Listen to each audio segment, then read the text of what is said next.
Assalamualaikum warahmatullahi wabarakatuh. Selamat pagi Ibu dan teman-teman semua. Di sini kami dari kelompok 2 ingin mempresentasikan hasil kerja kelompok kami dengan topik materi penilaian aset. Sebelum memulai presentasi, terlebih dahulu saya akan memperkenalkan seluruh anggota kelompok kami.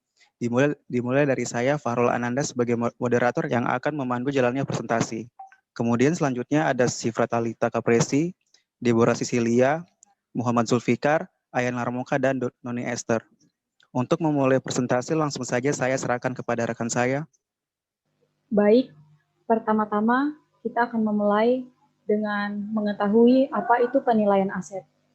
Jadi, berdasarkan Peraturan Menteri Keuangan Republik Indonesia nomor 111 garing PMK titik 06 garing 2017 tentang penilaian barang milik negara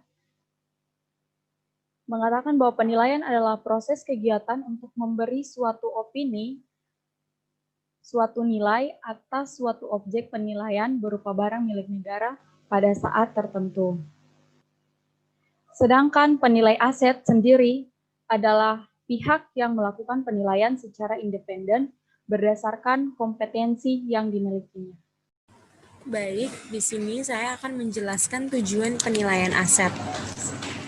Berdasarkan Peraturan Menteri Keuangan Republik Indonesia, PMK 111 Keuangan Republik Indonesia nomor 111 PMK 062 tahun 2017 tentang penilaian barang milik negara yang bertujuan untuk yang pertama di sini penyusunan neraca pemerintahan pusat. Penetapan nilai BNN dalam rangka penyusunan neraca pemerintahan pusat dilakukan dengan berpedoman pada Peraturan Pemerintah 71 tahun 2010 tentang Standar Akuntansi Pemerintahan atau SAP. Nah, yang kedua ini ada pemanfaatan. Penilaian dalam rangka pemanfaatan barang milik negara dalam bentuk sewa dilaksanakan untuk mendapatkan nilai wajar atas sewa. Nilai wajar atas sewa adalah estimasi jumlah uang yang akan diterima dari penyewaan suatu aset antara pelaku pasar memahami dan berkeinginan untuk melakukan transaksi sewa yang wajar pada tanggal penilaian. Dalam pemanfaatan BNN, penilaian diperlukan untuk bentuk-bentuk pemanfaatan BNN berupa sewa, kerjasama pemanfaatan, bangunan guna serah atau bangunan seraguna, dan kerjasama penyediaan infrastruktur. Hal ini karena dalam pemanfaatan BNN tersebut terdapat adanya potensi penerimaan negara dari hasil pemanfaatan BNN sehingga diperlukan penilaian untuk menentukan kewajaran penerimaan negara dari pemanfaatan BNN. Sedangkan untuk pemanfaatan BNN untuk dalam bentuk pinjam pakai tidak perlu dilakukan penilaian karena tidak terdapat potensi penerimaan negara dalam pinjam pakai, hanya terdapat perubahan pengguna BNN untuk jangka waktu tertentu tanpa adanya imbalan yang diberikan. Nah, yang ketiga ada pemindah tanganan. Dalam pemindah tanganan BNN, penilaian diperlukan untuk pemindah tanganan dengan cara penjualan, tukar-menukar, dan penyertaan modal pemerintah pusat. Hal ini karena dalam pemindah tanganan BNN dengan cara tersebut ada penggantian yang diterima dan kegiatan pemindah tanganan baik penggantian berupa uang, barang, maupun penyertaan modal pemerintah, sehingga diperlukan penilaian untuk menentukan kewajaran dari penggantian tersebut. Pengecualian pelaksanaan penilaian dilakukan terhadap pemindah tanganan dengan cara hibah karena dalam pemindah tanganan dengan cara ini tidak ada bentuk penggantian yang diterima. Nah, yang keempat ini pelaksanaan kegiatan lain sesuai dengan ketentuan peraturan perundang-undangan antara lain surat berharga syariah negara. Hal tersebut dilaksanakan untuk mendapatkan nilai wajar sama seperti yang kedua tadi. Oke. Kemudian saya akan menjelaskan tentang pelaksanaan penilaian aset.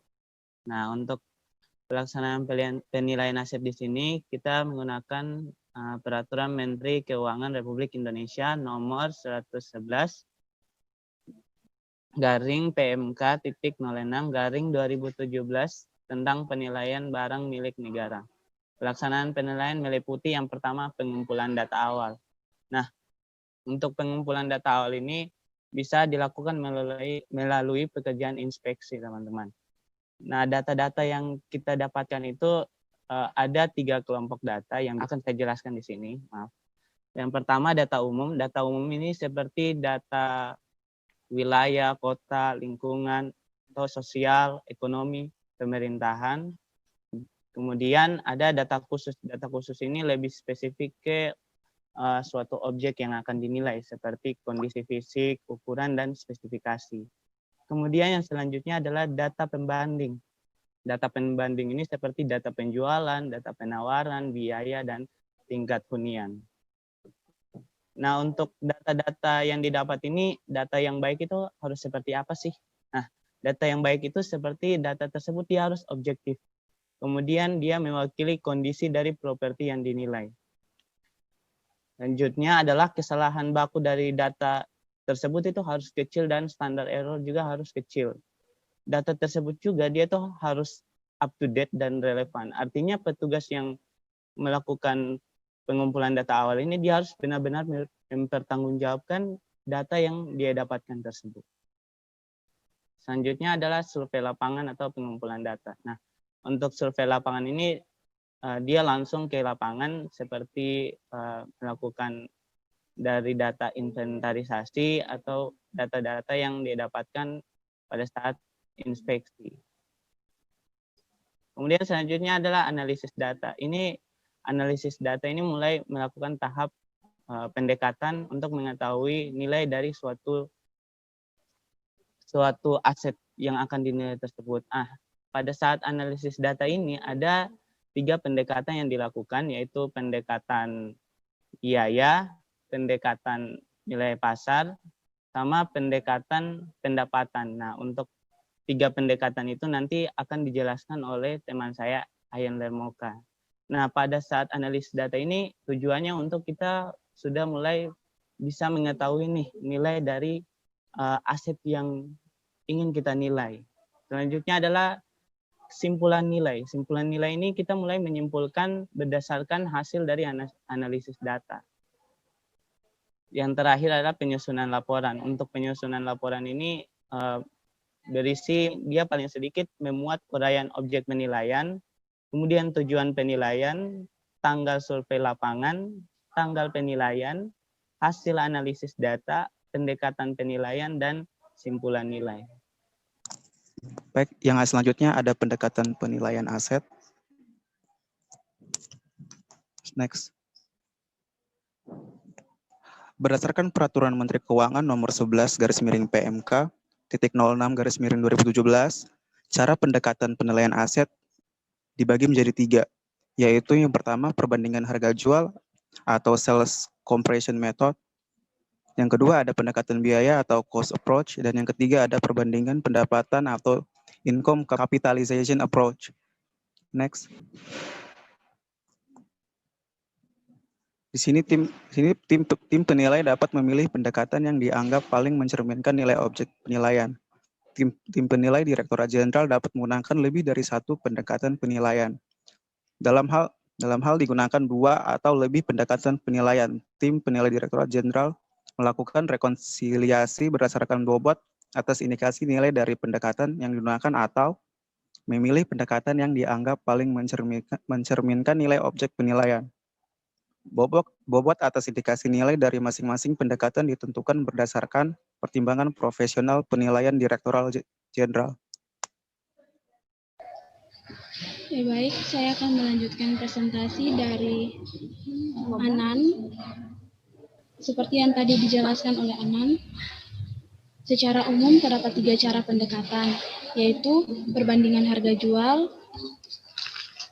Yang pertama, perbandingan harga jual. Yang kedua, pendekatan biaya. Dan yang ketiga adalah pendekatan pendapatan. Baik, saya akan menjelaskan bagian yang pertama, yaitu perbandingan harga jual. Penilaian properti berdasarkan perbandingan antar aset yang dinilai dengan transaksi aset yang sebanding, baik yang telah terjadi maupun aset yang masih dalam tahap penawaran penjualan dari suatu proses jual beli. Untuk melakukan penilaian dengan menggunakan data pasar, maka penilai harus mengikuti prosedur dengan sistematis. Prosedurnya itu Yang pertama, tahap pengumpulan data. Pada tahap pengumpulan data ini melakukan penelitian tentang informasi pasar.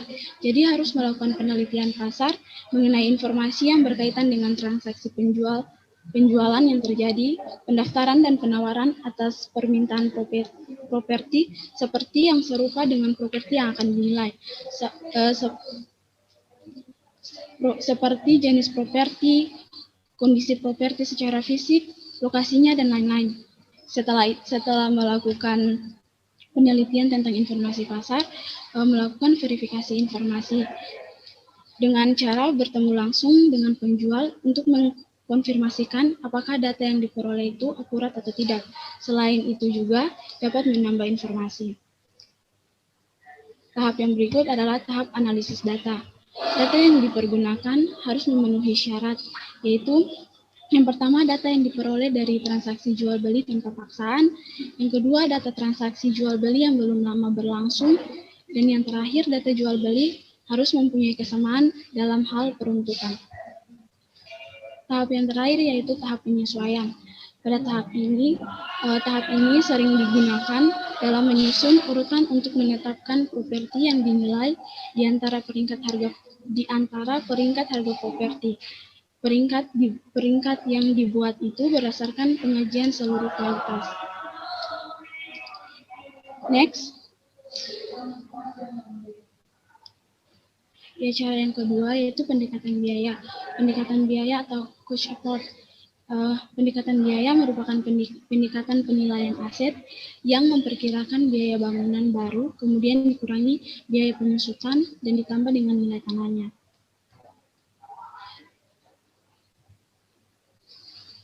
Langkah-langkah yang harus dilakukan pada cara ini yaitu yang pertama, hitung nilai tanah dengan perbandingan data pasar. Yang kedua, hitung biaya realisasi baru dari bangunan dan prasarana.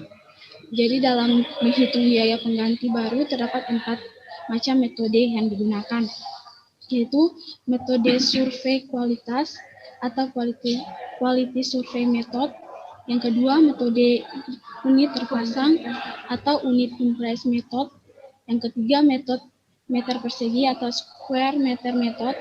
Dan yang terakhir, metode indeks biaya. Setelah itu hitung semua penyusutan, semua penyebab baik secara fisik, fungsional, ekonomis, fungsional maupun ekonomis.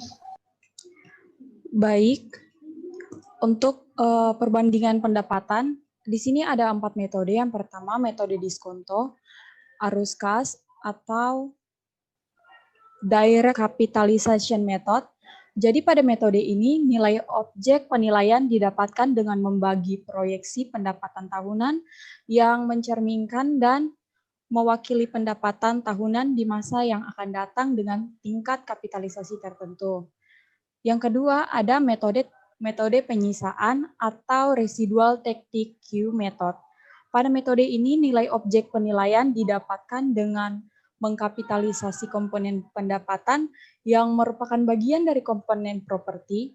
Jadi metode ini dia melakukan pengurangan antara pendapatan bersih operasi properti secara keseluruhan dengan pendapatan tahunan dari komponen-komponen properti lainnya yang bukan objek penilaian untuk memperoleh komponen pendapatan objek penilaian. Sedangkan untuk gross income multiplier atau GIM, jadi pada metode ini nilai objek penilaian didapatkan dengan mengkonversikan pendapatan kotor tahunan yang mencerminkan dan mewakili pendapatan tahunan di masa yang akan datang dengan konstanta tertentu. Standar nilai dalam penilaian aset berdasarkan Standar Penilaian Indonesia atau SPI tahun 2007, standar nilai dalam penilaian aset ini terbagi menjadi 10, yaitu yang pertama nilai pasar.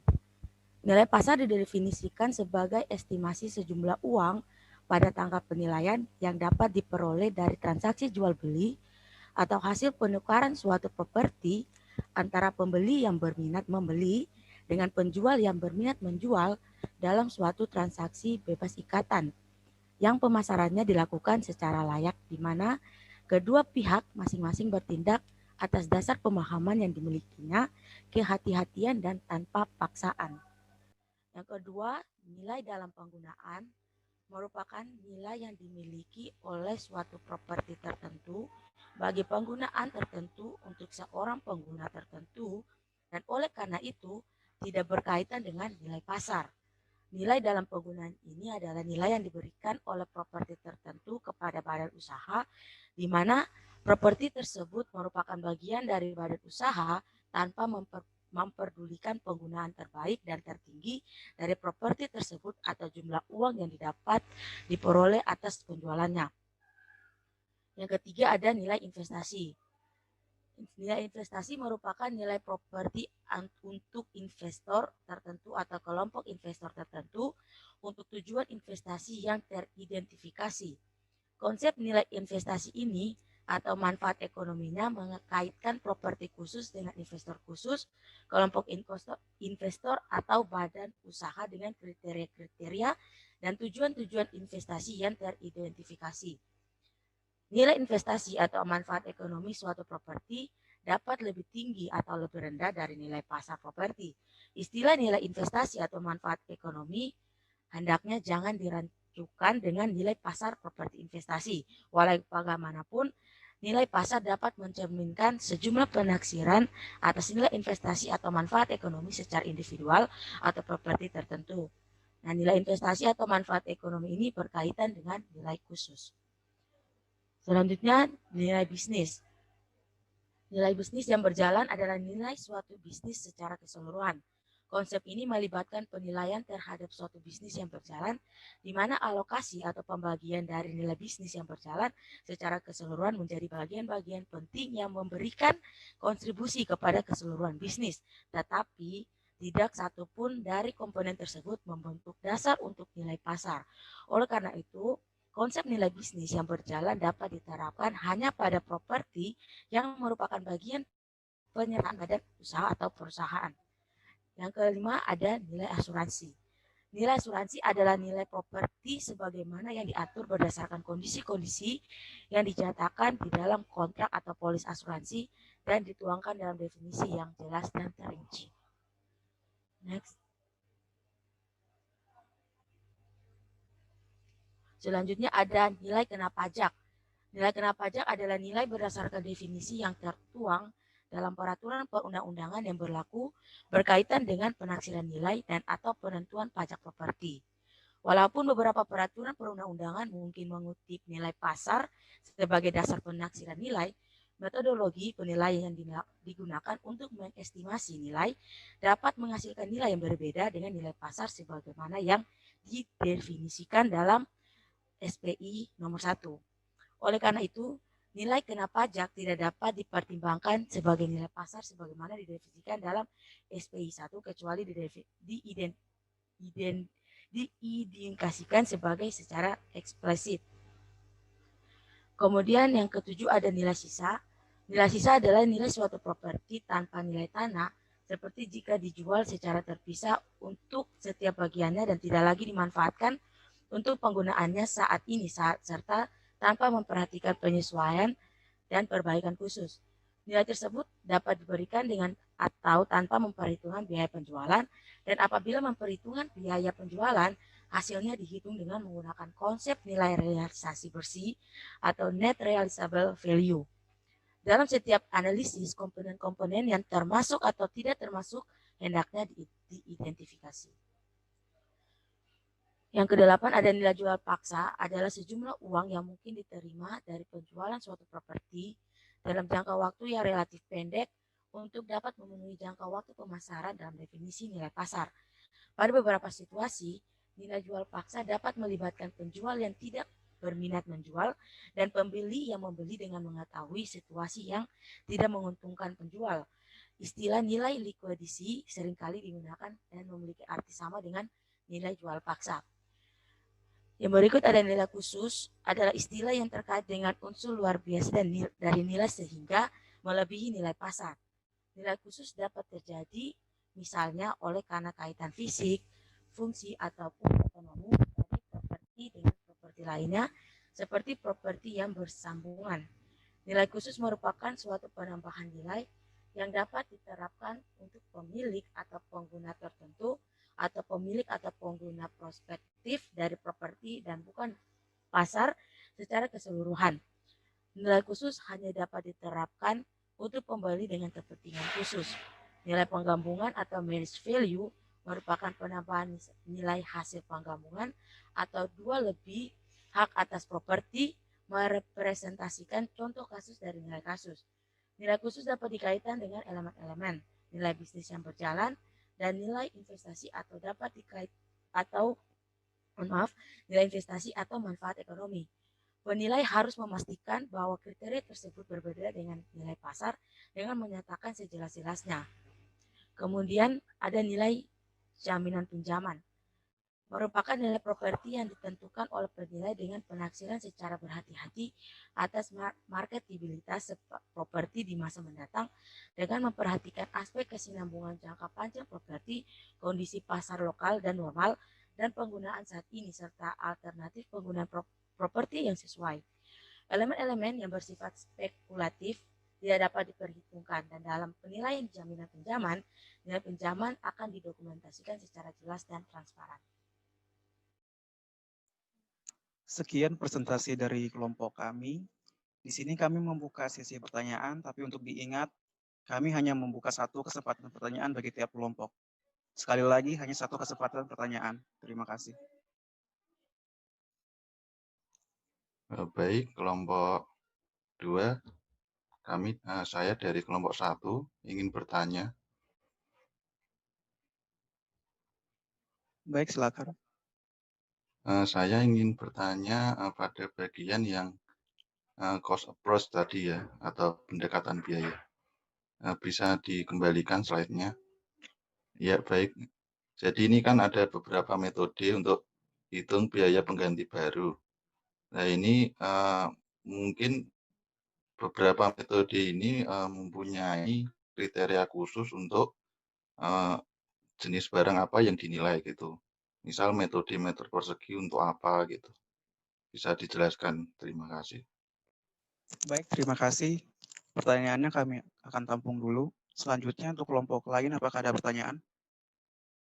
Izin bertanya boleh? Ya, silakan. Pertanyaannya itu mengenai metode DCF tadi. Itu pertanyaannya apa saja yang diperlukan dalam penilaian properti yang menghasilkan pendapatan. Oke, baik. Terima kasih. Akan kami tampung juga. Selanjutnya untuk kelompok 3, apakah ada pertanyaan? Ada Anan. Oke, baik. Silakan. Ya baik, terima kasih atas kesempatan yang diberikan.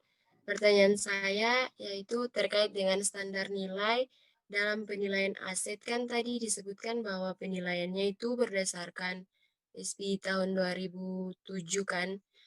Nah, pertanyaan saya, SPI itu kan kalau nggak salah ada yang versi tahun 2013. Apakah ada beberapa perubahan atau perbedaan terkait standar nilai dalam penilaian aset antara SPI tahun 2007 dengan 2013 dan yang mana yang dipakai dalam penilaian aset SPI itu. Terima kasih. Oke, baik. Terima kasih, Saudara Albertina. Kami akan berdiskusi sebentar dulu untuk menjawab pertanyaan dari teman-teman semua. Oke, baik. Baik. Di sini kami akan menjawab pertanyaan dari kelompok 3 dari pertanyaannya Saudari Albertina. Untuk si Fratalita, saya persilakan untuk menjawab. Ya, jadi pertanyaan dari Albertina kan benar-benar kalau SPI itu ada dua versi, yang pertama 2007, yang kedua 2013. Nah sekarang juga sudah ada penyempurnaannya lagi, tadi saya baru baca, kalau sudah ada 2015 dan 2018. Dan semuanya itu hanya disempurnakan ya dari SPI tahun-tahun sebelumnya. Nah, terkait perbedaan antara SPI 2007 dan 2013 itu tidak ada yang secara signifikan, apalagi terkait dengan nilai ini, dengan standar nilai dalam penilaian aset ini. Nah, contohnya itu definisi nilai pasar. Sebelumnya kan definisi nilai pasar itu estimasi sejumlah uang yang dapat diperoleh dari hasil penukaran sebuah properti. Nah, sekarang untuk SPI 2013, kata properti itu diganti menjadi kata aset atau likuiditas. Jadi lengkapnya itu ini yang nilai pasar didefinisikan dalam SPI 2013 ya, sebagai estimasi sejumlah uang yang dapat diperoleh dari hasil penukaran suatu aset atau liabet, tanggal penilaian dan seterusnya. Nah, jadi itu perbedaannya itu hanya di definisi dan satu juga di struktur SPI-nya. Yang sebelumnya 2007 itu ada istilah baru ya, kalau teman-teman sudah tahu, ada KEPI atau KEPI, Kode Etik Penilai Indonesia. Nah, sebelumnya pada tahun 2007 itu SPI dan KEPI ini dalam digabungkan gitu dalam satu ini standar, tapi sekarang sudah dipisah dan dipisah strukturalnya dan penomorannya juga sudah berbeda. Nah, dan lebih lagi perbedaannya itu menurut saya ya, kalau kita bicara tahun 2007 dengan 2013, nah kosakata atau istilah-istilah yang ada di tahun 2007 kan pasti lebih sedikit ya daripada tahun 2013. Itu kan 6 tahun berikutnya gitu. Jadi ini hanya penyempurnaan atau pembaruannya itu kosakatanya kebanyakan, karena dalam satu kosakata kan bisa tujuannya bisa banyak gitu. Nah, sedangkan kalau tahun 2000 kan seadanya, jadi lebih ke penyempurnaan saja gitu perbedaannya. Bagaimana Saudari Albertina, apakah ada? Tidak ada, Pas. Ya, terima kasih. Sama-sama. Baik. Kami akan menjawab pertanyaan dari Saudara Ahmad dari kelompok 4. Untuk Saudari Debbie, saya persilakan. Baik, jadi pertanyaan dari Saudara Ahmad itu, apa saja sih yang diperlukan dalam penilaian properti untuk menghasilkan pendapatan? Jadi, untuk menghasilkan pendapatan dalam penilaian properti ini memerlukan yang pertama itu penyesuaian seluruh data pastinya. Yang kedua, setelah seluruh data sudah disesuaikan, maka data tersebut dianalisa secara cermat. Setelah dianalisa, maka secara dianalisa data tersebut memang haruslah akurat supaya dapat digunakan dalam jangka waktu proyeksi yang dapat dianggap memenuhi prediksi arus kas tersebut. Biasanya jangka waktunya itu umumnya 5-10 tahun.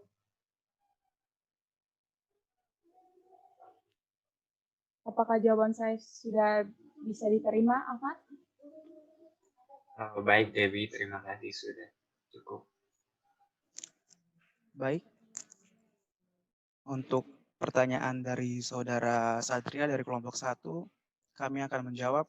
Untuk Saudara Ayan Larmoka, saya persilakan untuk menjawab. Ya baik, saya akan menjawab pertanyaan dari Saudara Aga. Jadi jenis-jenis metode yang tadi ditanyakan itu, metode ini tidak langsung ke spesifikasinya. Jadi metode itu tidak langsung ke spesifikasi barangnya. Jadi metode itu hanya untuk penilaian barang yang akan digunakan.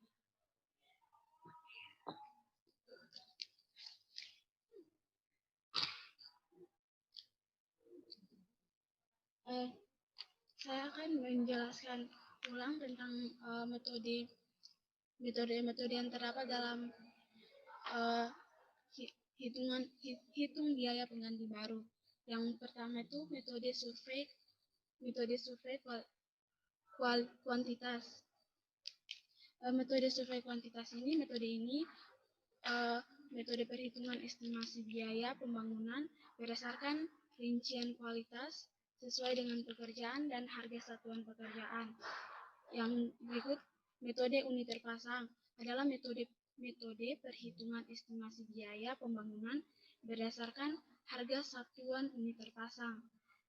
Yang berikut, metode meter persegi itu metode perhitungan estimasi biaya pembangunan berdasarkan satuan mata uang per unit luas atau volumenya.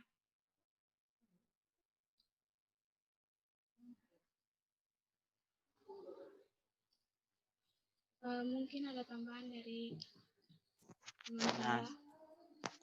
Oke, terima kasih. Saya ingin menambahkan bahwa dalam pendekatan biaya ini memang metode untuk lebih ke pembangunan. Nah, untuk menghitung pendekatan biaya ini ada rumusnya, yaitu nilai tanah ditambah biaya pembangunan baru dikurangi penyusutan. Nah, untuk biaya pembangunan baru ini sendiri, itu biaya-biaya yang kamu keluarkan selama kegiatan pembangunan gedung itu. Nah, mulai dari biaya untuk misalnya membeli pasir, semen, air, terus biaya-biaya kamu keluarkan untuk kontraktor, gaji pegawai, dan lain-lain. Nah, itu termasuk dalam biaya pembangunan baru ini agak. Apakah ada tanggapan dari Saudara Aga? Satria, gimana? Apa ada tanggapan? Ya, sudah cukup. Terima kasih. Oke, baik. Terima kasih. Untuk sesi pertanyaan kami tutup karena sudah terjawab semua pertanyaan. Dan di sini saya akan membacakan kesimpulan dari presentasi ini. Kesimpulannya yaitu penilaian aset adalah proses kegiatan untuk memberikan suatu opini, nilai atas suatu objek penilaian yang berupa barang milik negara pada saat tertentu. Penilaian barang milik negara dilakukan oleh penilaian Direktorat Jenderal. Penilaian barang milik negara dilakukan untuk penyusunan neraca pemerintah pusat, pemanfaatan, pemindatanganan, dan pelaksanaan kegiatan lain yang sesuai dengan ketentuan peraturan perundang-undangan. Hal tersebut dilaksanakan untuk mendapatkan nilai wajar.